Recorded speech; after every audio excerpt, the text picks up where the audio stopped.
When the newspaper article landed on my porch, its headline a splash of black ink screaming about a scandal that would end my career, I did not feel rage. I felt the familiar, cold calm of a judge looking at a piece of evidence. My own nephew, the boy I raised as a son, had framed me to accelerate his inheritance, aiming to destroy my reputation and perhaps my will to live. He had presented his case. Now I would present mine, not in a courtroom, but in the court of public opinion, and he would be the one on trial. Before I lay out the evidence in this story, please subscribe to the channel and tell me in the comments, what is the one part of your life or character you would defend at any cost? My name is Marcus Thorne, and at 78 years old, my life in the genteel, moss-draped city of Savannah, Georgia, is a monument to order and principle. For 40 years, I served as a federal judge, a life spent weighing facts, discerning truths, and upholding a standard of integrity I guarded more fiercely than any personal possession. My home is a reflection of this life, a quiet, orderly brownstone where the books are arranged by subject and the clocks all run in perfect synchrony. It is a house built for two, but since my wife Eleanor passed, I have been its sole, quiet occupant. My only real family is my nephew Ethan. My sister passed away when he was just a boy, and Eleanor and I raised him as our own. We gave him everything, a fine education, a home filled with love, and the unwavering belief that he could achieve anything. Ethan, now in his early 30s, is an artist, or rather, he has the temperament of an artist without the discipline. He possesses a restless, hungry ambition, a belief that he is destined for greatness, but he resents the slow, hard work that such greatness requires. He sees my life of quiet, scrupulous saving not as a virtue, but as a hoard, a treasure chest he is patiently waiting to inherit. His visits had become more frequent over the past year, and they always carried an undercurrent of transactional anxiety. He would walk through my library, his eyes not seeing the history on the shelves, but calculating the value. "Uncle Marcus," he said a few months ago, gesturing vaguely at my life's collection of legal texts and first editions, "you should really have all this appraised. The market is insane right now. This is a fortune just collecting dust."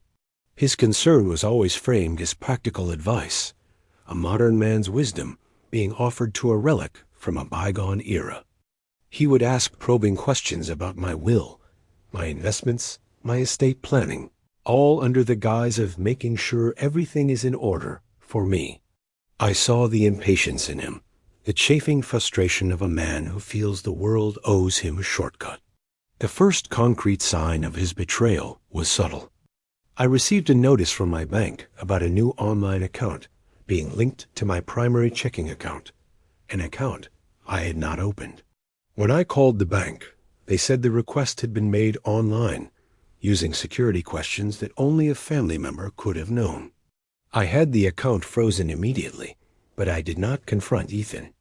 I simply observed. He called a week later, his voice tight with the frustration he was trying to hide. He spoke of a gallery owner who had shown interest in his work, but required a hefty, non-refundable deposit to stage a show. "It's my big break, Uncle Marcus," he had said, "but I just can't swing the cash right now." He was testing me, seeing if the direct approach would work before he moved on to a more aggressive strategy. I offered him a small loan, enough to be helpful, but not enough to fund the lavish lifestyle he craved. The refusal of a blank check was, I believe, the final catalyst for his more sinister plan. He needed to accelerate the timeline. He could not wait for me to die, so he decided to try and kill my reputation instead. The weapon he chose was an ambitious young journalist named Sarah Jenkins, a reporter known for her aggressive, headline-grabbing exposes. The article she wrote was a masterpiece of insinuation and fabricated evidence. It painted a picture of me as a corrupt judge, a man who had spent decades secretly taking bribes, using anonymous sources to hint at a hidden life of immense, ill-gotten wealth. It mentioned shell corporations, I had never heard of, and secret ledgers that did not exist.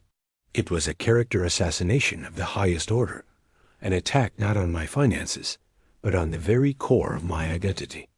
Sitting in my quiet study, the newspaper spread out before me, I felt a profound, chilling clarity.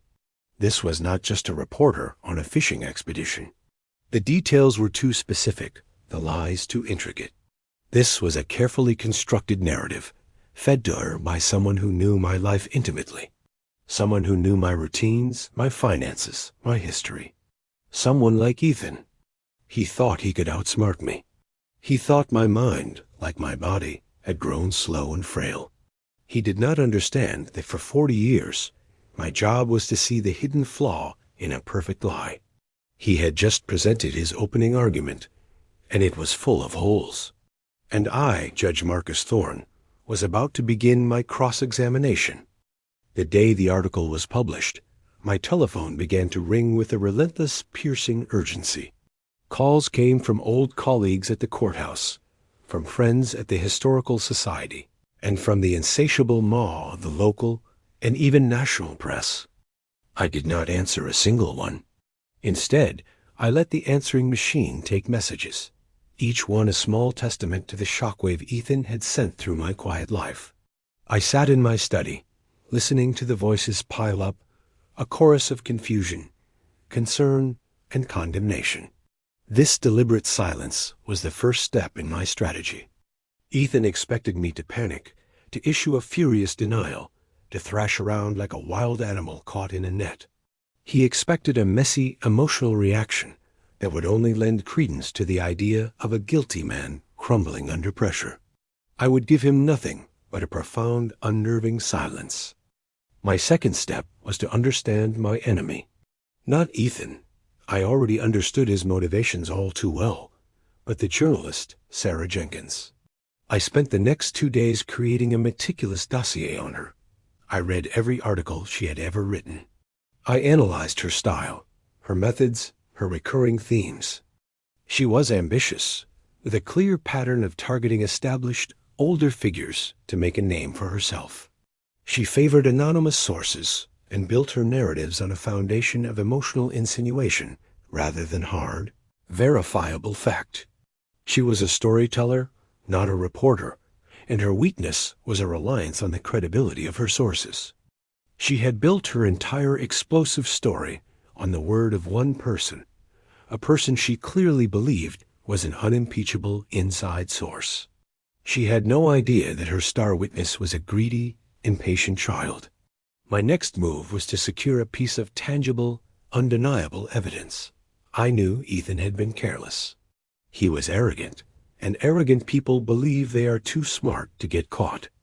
I remembered the conversation about the gallery show, the one that required a hefty deposit. It was the perfect place to start. I hired a private investigator, a discreet and highly effective man named Mr. Davis, who had a reputation for finding needles in haystacks. I gave him a simple task: find the gallery, find the owner, and find out if Ethan had, in fact, paid a deposit. It took Mr. Davis less than 48 hours. The gallery was a small, trendy space in a fashionable part of town. The owner, a man with a flair for the dramatic, confirmed that Ethan had indeed booked a show. And yes, he had paid a 5-figure deposit in cash on a date that was exactly 2 days after the first anonymous source was cited in Sarah Jenkins' article. The timeline was a perfect, damning piece of circumstantial evidence. But it was what Mr. Davis found next that truly laid the trap. The gallery owner, it turned out, was a talkative man. He boasted to Mr. Davis that he had been paid not by Ethan, but by the journalist herself, Sarah Jenkins. She had paid the deposit in cash as an exclusivity fee, a payment to ensure that Ethan's whistleblower story would belong only to her. She had not just been given a story, she had purchased her source. This was more than just unethical journalism. It was a conspiracy. She had crossed the line from reporter to active participant. She had a vested financial interest in Ethan's credibility and my downfall. While Mr. Davis was uncovering the conspiracy, I was shoring up my own defenses. I reached out to a handful of my most trusted former law clerks, men and women now in powerful positions in law firms and government offices across the country. I did not ask for their help in fighting the allegations. I simply asked for character references. I wanted them, in their own words, to speak to my 40 years of unblemished service. The letters they sent back were a powerful testament to a lifetime of integrity, a chorus of respected voices that would soon drown out Ethan's anonymous whispers. The final piece of my preparation was to set the stage for the confrontation. I knew Sarah Jenkins would eventually tire of my silence. Her story was beginning to fade from the headlines, and she would need a second act to revive it. She would need a quote from me, a reaction, a confirmation of her narrative. I decided I would grant her the interview she craved, but it would be on my terms, in my house, in my library. It would not be a defensive plea for my reputation. It would be a cross-examination. I had Mr. Davis deliver a simple, handwritten note to her office. It read, "Miss Jenkins, you have made some very serious allegations against me. I believe it is time we spoke. You may come to my home this Friday at 2 o'clock. You may bring your recording devices. I will be recording as well." Marcus Thorne. The bait was laid. I knew her ambition, her hunger for the killer quote, would be too strong to resist. She would walk into my home believing she was walking into the final interview that would cement her fame. She had no idea she was walking into a deposition where she was the one under oath. What do you think is the biggest mistake a liar can make? Is it getting the facts wrong, or underestimating their opponent? Let me know your thoughts in the comments. The week leading up to my interview with Sarah Jenkins was one of profound and focused silence. I did not leave my house. I instructed my housekeeper to take the week off. I wanted no distractions, no interruptions.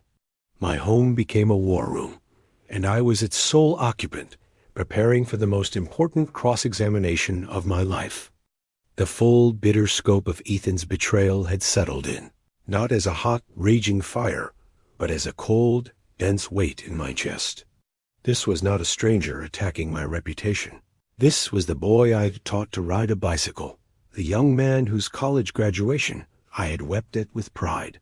He had taken 40 years of my unimpeachable integrity, the only true legacy I cared about, and had tried to burn it to the ground for a shortcut to a life he felt he was owed. He was not just trying to steal my money. He was trying to steal my name, to rewrite the final chapter of my life into a sordid tale of corruption. The betrayal was absolute. He had used my love for him as a camouflage, my trust as a weapon. He had learned the intimate details of my life not to cherish them, but to twist them into daggers. The immediate consequence of this realization was a hardening of my resolve. Any lingering sentimentality, any thought of protecting him from the fallout, vanished. He had declared war, and I would respond with the overwhelming force of the truth, a truth I was uniquely qualified to wield. I began my preparation. My library, the very room where he had plotted and dreamed of his inheritance, became my stage. I arranged the seating for the interview with the precision of a courtroom. I placed a single hard-backed chair for Miss Jenkins directly across from my large mahogany desk. She would be the witness. I would be the judge. I did not sit in my usual comfortable leather chair behind the desk. Instead, I placed my own chair to the side, a subtle but significant shift in the room's power dynamic. We would be on equal footing, two adversaries in a battle of narratives.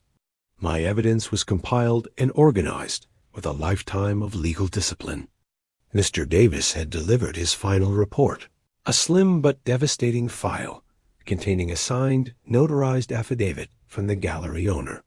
It detailed the cash payment from Sarah Jenkins, the date, the amount, the purpose. It was a bomb, and I was simply waiting for the right moment to detonate it. I also had the stack of character references from my former clerks, a powerful chorus of dissent against her anonymous sources. My final and most crucial piece of preparation was a single small object.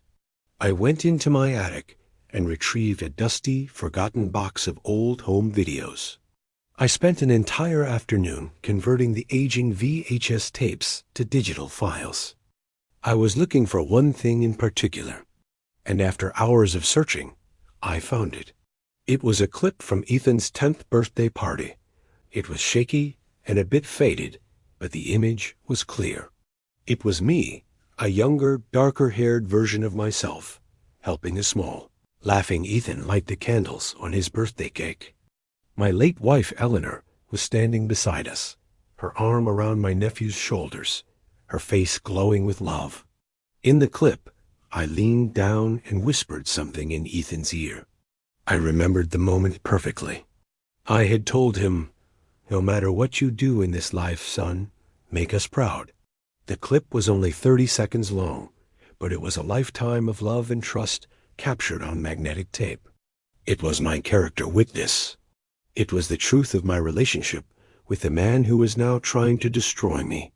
I embedded this single video file into a presentation I prepared on my laptop, a presentation that would serve as my opening argument.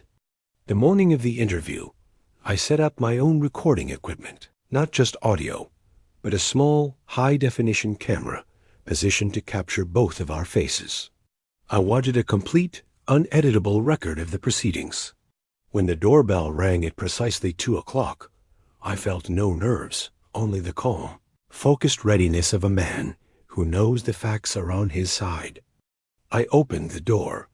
Sarah Jenkins stood there, a vision of sharp, journalistic ambition. She was younger than I expected, with intelligent, hungry eyes and an air of professional confidence that bordered on arrogance. She held out her hand. "Judge Thorne," she said, her voice crisp. "Thank you for seeing me." "Ms. Jenkins," I replied, my voice even. "Please, come in. I have been expecting you." She walked into my home, her eyes scanning the library, a predator entering the lair of what she believed was wounded prey. She saw an old man in a quiet, dusty house. She had no idea she had just walked into a courtroom, and that court was now in session. Have you ever had a moment where you knew you were more prepared than your opponent? Let me know in the comments how that felt.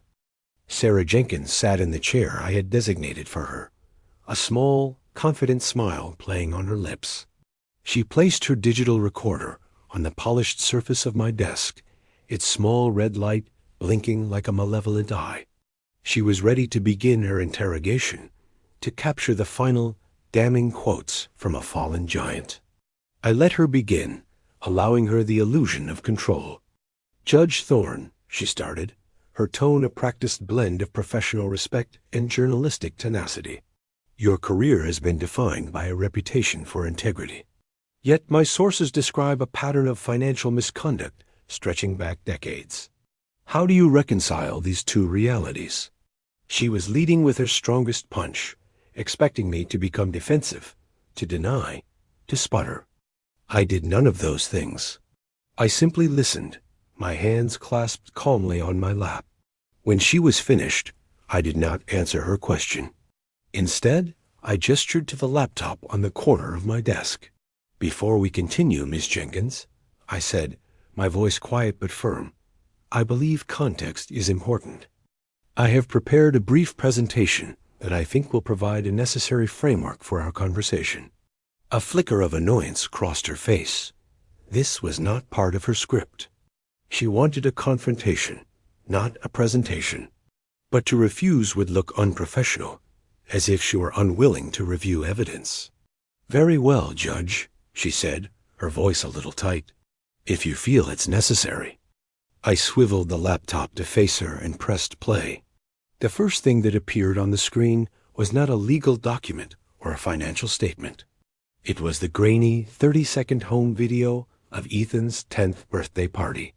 She watched, her expression shifting from impatience to confusion as the scene of domestic happiness played out. She saw me, younger and full of life. She saw my late wife, Eleanor.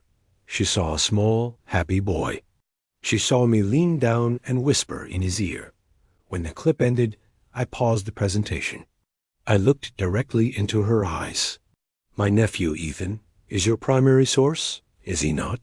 I asked, my voice no longer that of a frail old man, but of a federal judge conducting a cross-examination. The directness of the question clearly startled her. Journalistic ethics, however flimsy, required her to protect her sources. "I'm not at liberty to discuss my sources," she said, falling back on the standard journalistic shield. "I'm sure you understand." "Oh, I understand perfectly," I replied, my voice as cold and sharp as steel. "I understand that you have built your entire story, a story that seeks to destroy 40 years of my life's work, on the word of a single, anonymous, and deeply compromised individual, an individual whose credibility you failed to properly vet." I clicked to the next slide in my presentation. It was a high-resolution scan of the notarized affidavit from the gallery owner. I gave her a moment to read the damning words, to see the date, to see the amount, to see her own name linked to a cash payment for an exclusivity fee. I watched the color drain from her face. Her confident, predatory smile vanished, replaced by a pale, slack-jawed shock. She stared at the screen, her mind clearly racing, trying to find an explanation, an escape route. There was none. "Paying a source is not just a breach of journalistic ethics, Miss Jenkins," I said, my voice a low, clinical hammer. "In this context, it is evidence of a conspiracy. You are not a reporter in this story. You are a participant. You are Ethan's co-conspirator." She finally broke her silence, her voice a shaky, defensive stammer. It wasn't a payment for the story. It was an advance to help a source in financial distress. It was a weak, pathetic lie, and we both knew it.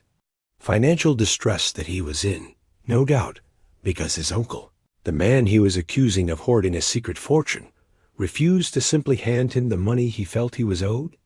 I countered, my voice laced with ice. I clicked to the next slide. It was a simple timeline. On one side, the dates of Ethan's increasingly desperate requests for money from me. On the other, the dates of his anonymous tips to her, culminating in the cash payment for the gallery. The correlation was perfect, a clean, undeniable narrative of motive and action. She had no response. She just stared at the screen, at the wreckage of her explosive, career-making story. I had not just questioned her source. I had gutted her credibility with her own actions. The foundation of her article had turned to sand, and she was sinking in it. My decision was made in that moment. I had not originally intended to show her my hand so completely, but seeing her arrogant confidence crumble was a satisfaction I had not anticipated. The turning point was here, in this room. My revenge would not just be about clearing my name. It would be about holding my accusers accountable. "This interview is over, Miss Jenkins," I said, my voice calm and final. "However, our association is not. I have a great deal of respect for the freedom of the press, but I have zero tolerance for its corruption. You have two options. You can print a full front-page retraction of your original story, detailing your own unethical conduct and the compromised nature of your source. Or I will deliver this entire file, including your affidavit, to the district attorney and to every major news outlet in this country. The choice is yours." She looked at me, her eyes wide with a mixture of fear and hatred. The hunter had become the hunted. She had walked into my home expecting a kill, and she had walked directly into a perfectly set legal trap. The game had changed, and she was no longer a player. She was just a piece on my board. Before we continue to the final act, a question for you. Please hit the like button if you appreciate a well-laid trap. In the comments, tell me, what is more damaging to a reputation, the original lie or the failed attempt to cover it up? Sarah Jenkins sat frozen in her chair, the silence in the library thick with the weight of her ruined ambition.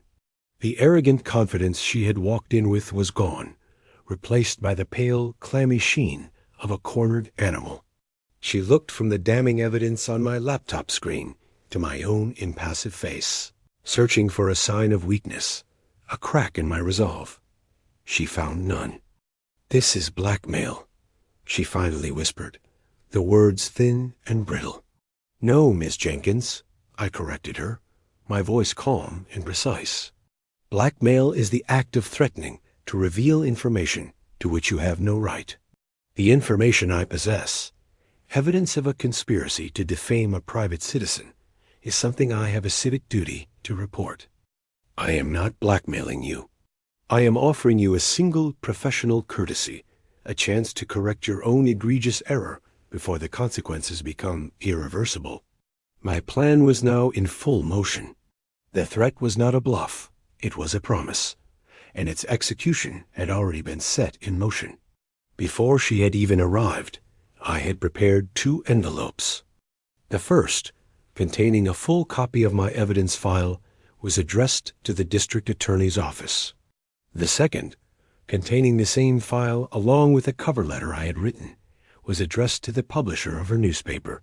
Both were stamped and sitting on the hall table, ready to be mailed the moment she left my house, should she make the wrong choice. My focus now shifted to the second, more personal front of this war, my nephew, Ethan.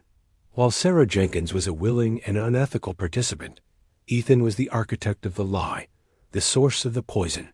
Her retraction would clear my name, but it would not address the deeper wound of his betrayal. My plan for him was not about legal threats. It was about a far more profound and personal form of justice. The day after my meeting with Jenkins, I made a series of phone calls. I spoke to the trustees of the university from which I had retired, the same university where Eleanor and I had endowed a scholarship in my sister's name, Ethan's mother. I spoke to the board of the local art museum, where I had been a patron for 30 years. I explained the situation calmly and factually, not as a man seeking pity, but as a man of principle taking a stand. I informed them that I was in the process of completely restructuring my will and my estate. The significant bequests I had planned for them, endowments that would have funded galleries and scholarships for generations, were being placed on hold. They would not be canceled, I explained, but would be redirected into a new trust. This new trust would have a single primary beneficiary, my nephew Ethan. However, the trust would come with a series of draconian, non-negotiable conditions. Ethan would only receive his inheritance in small monthly stipends, enough for a modest life, but not nearly enough for the grand artistic lifestyle he craved. The bulk of the fortune would remain locked away. The only way for him to ever gain full access to the principal would be to meet a series of specific character-based milestones. He would have to hold a steady job for 5 consecutive years. He would have to perform 500 hours of documented community service. And most importantly, he would have to issue a formal public apology to me, to be published in the same newspaper that had printed his lies. I was not just disinheriting him. I was sentencing him to a lifetime of the very thing he had tried to avoid, honest work and accountability. I was using his inheritance not as a reward, but as a tool to force him to become the man his mother, and I had always hoped he would be. I knew the news of this new arrangement would travel through the city's philanthropic circles like a shockwave, and that it would inevitably reach Ethan's ears. He would learn that his desperate, damaging shortcut had not only failed to get him his treasure, but it had placed it further from his grasp than ever before, locking it behind a fortress of virtue he was wholly unequipped to breach. The final piece of my plan was to prepare for the aftermath. I knew the retraction, when it came, would create another media storm. I wrote a single, simple, public statement of my own. It did not gloat. It did not condemn. It simply stated that I was gratified the truth had come to light, that I considered the matter closed, and that I would be making no further comment. I would not give them a circus. I would give them the quiet, dignified silence of a man whose honor was no longer in question. The trap was now fully set for both the journalist and the betrayer. One was facing professional ruin. The other, a lifetime of enforced integrity. I had taken their loud, ugly, public lie and countered it with a series of quiet, precise, and devastatingly effective truths. They had tried to fight me in the gutter of public opinion. I had moved the battlefield to the high ground of law, finance, and morality, a ground where I was the undisputed master. The pieces were all in place. All I had to do now was wait for them to make their final, predictable moves. When faced with a difficult choice, do you prefer a direct, aggressive action, or a more subtle, strategic plan? Let me know in the comments, and don't forget to hit the like button if you appreciate a well-thought-out strategy. The silence from Sarah Jenkins lasted for 2 agonizingly long days.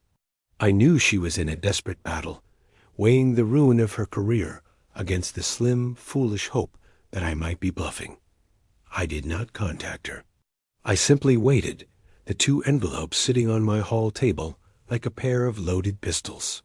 On the 3rd day, a Tuesday morning, I received a call. It was not from Jenkins, but from her publisher, a gruff, old-school newsman named Arthur Miller, whom I had known professionally for years. His voice was a low, weary rumble of pure damage control. "Marcus," he began, dispensing with any pleasantries, "I've just had a very illuminating conversation with Miss Jenkins. I've seen the evidence she provided. My legal team has seen it. I am calling to offer my sincerest, most profound apology. On behalf of the entire newspaper, we were egregiously misled, and our own standards of verification failed spectacularly." He did not try to make excuses. He was a man trying to save his ship from sinking. "A full retraction will be printed on the front page of this Friday's edition," he continued. "It will name Ethan Thorne as the sole compromised source. It will detail Ms. Jenkins's unethical payment to him, and it will offer you our unreserved apology. Ms. Jenkins has been suspended indefinitely, pending a full internal review." It was a complete and total capitulation. He was not just retracting the story, he was gutting it, exposing its rotten core for all to see. The first half of my plan had succeeded beyond my wildest expectations. The second half of the climax came in the form of my nephew. The news of the impending retraction must have reached him, because on Thursday afternoon, the day before the article was set to be published, he appeared on my doorstep. He was not the confident, ambitious artist I had last seen. He was a ghost, his face pale and gaunt, his eyes wide with a desperate, cornered panic. He did not ask to come in. He simply pushed past me into the library. "You can't do this," he said, his voice a ragged whisper. "Uncle Marcus, please. You'll ruin me. Everything, my show, my reputation, it will all be gone." He was not apologetic. He was not remorseful. He was terrified. He was a child who had set a fire and was only now realizing that his own house was about to burn down. I looked at him, at this young man I had loved as a son, and I felt not anger, but a profound and weary sadness. "You ruined yourself, Ethan," I said, my voice calm and even. "You made a choice. You chose greed over integrity. You chose a shortcut over a lifetime of work. And now you must face the consequences of that choice." "But the money," he pleaded, his voice cracking. "The inheritance, the trust. I heard what you did. The conditions. They're impossible. It's a life sentence." "It is not a life sentence, Ethan," I corrected him. "It is a path to redemption. It is the chance to become the man your mother always wanted you to be. The man I always believed you could be. The inheritance is still there, waiting for you. But you must earn it, not with lies and schemes, but with character and hard work." He stared at me, his mind clearly unable to process the concept. He did not see a path to redemption. He saw a punishment. He saw a future of struggle, the very thing he had committed this monstrous act to avoid. "There has to be another way," he begged, tears now streaming down his face. "Just give me the money. I'll disappear. You'll never have to see me again." And that was the final, heartbreaking truth. He still did not understand. He thought this was about money. He had no concept of the true crime he had committed, the theft of honor, of trust, of love. I simply shook my head.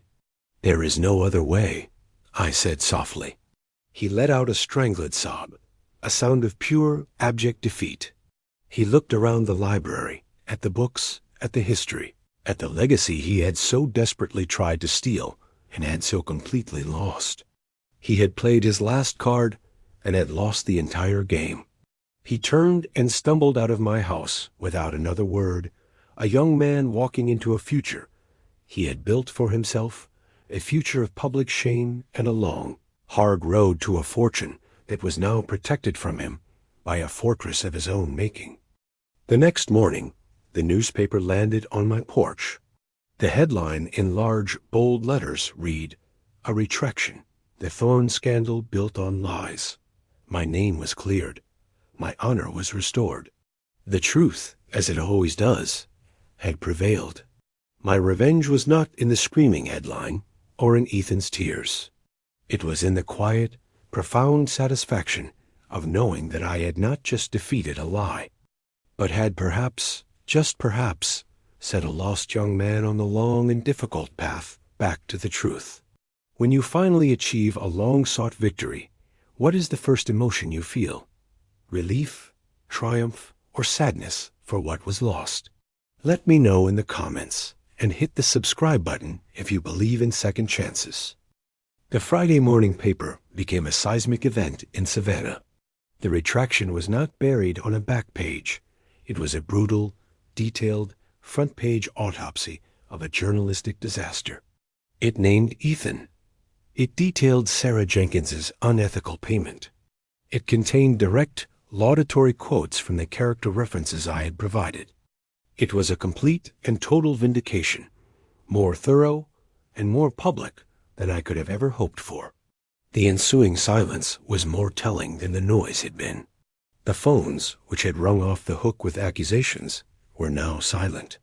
The whispers in the community, which had questioned my integrity, were replaced by a quiet, profound respect. I had not needed to shout my innocence from the rooftops. The truth had done the shouting for me. My life returned to its quiet, orderly rhythm, but something had fundamentally shifted. The ordeal had not weakened me. It had fortified me.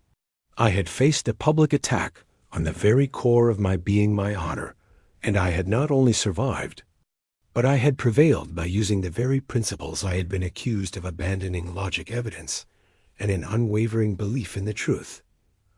I did not become a recluse. Instead, I re-engaged with my community with a new sense of purpose. I rejoined the board at the museum. I began guest lecturing at the local law school, my lectures on judicial ethics now carrying a weight of lived experience that held the students spellbound.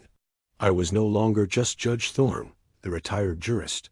I was a testament to the resilience of a good name. As for the others, their futures unfolded as a direct consequence of their own choices. Sarah Jenkins, I learned, was quietly fired from the newspaper. Her reputation as a serious journalist was in tatters, a self-inflicted wound from which she would likely never recover in a city that values its history and its integrity. She had gambled her career on a single, sordid lie, and she had lost spectacularly. Ethan's fate was quieter, but in many ways more profound. The public shame from the article was immense. His art show was canceled. The whispers in the city were now about him, the ungrateful nephew who had tried to destroy a beloved local icon. He became a social pariah. He had no choice but to retreat from the life he had known. A few months after the retraction, I received a letter with a postmark from a small, unassuming town in the Midwest. The handwriting was his.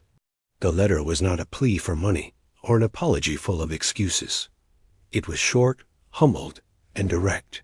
He wrote that he had found a job, a real job, working in a local library of all places. He said that for the first time in his life, he was earning his own way, and that the quiet, honest work was peaceful. He ended the letter with a single, simple sentence. I have a long way to go, but I'm starting. Thank you. I folded the letter and placed it in a drawer. It was not forgiveness, not yet, but it was a beginning. It was the first small payment on the immense debt of character he owed himself. My revenge was never about destroying him. It was about forcing him to build something of his own. My final act was to meet with the trustees of the university and the museum. I informed them that I was reinstating my original bequests from my will. The trust I had created for Ethan would remain, but the significant endowments for the community would now be secure. My legacy would not be defined by my nephew's betrayal, but by my lifelong commitment to the city and the institutions I loved. One evening, I was sitting in my library, the quiet hum of the house a comforting presence. The newspaper scandal felt like a distant memory, a fever dream. My honor was intact. My life was my own. And the future of my nephew, once a source of deep worry, was now a quiet, hopeful question mark. The quiet satisfaction I felt was not the thrill of victory, but the profound peace of a house put back in order. I had faced the ultimate test of my character, and I had not faltered. The judge, I realized, had judged himself, and the verdict was innocent. That is how I got my so-sweet revenge, and I would do it all over again. Thank you for following my story. Please subscribe, hit the like button, and leave a comment telling me what you believe is the most important part of a person's legacy.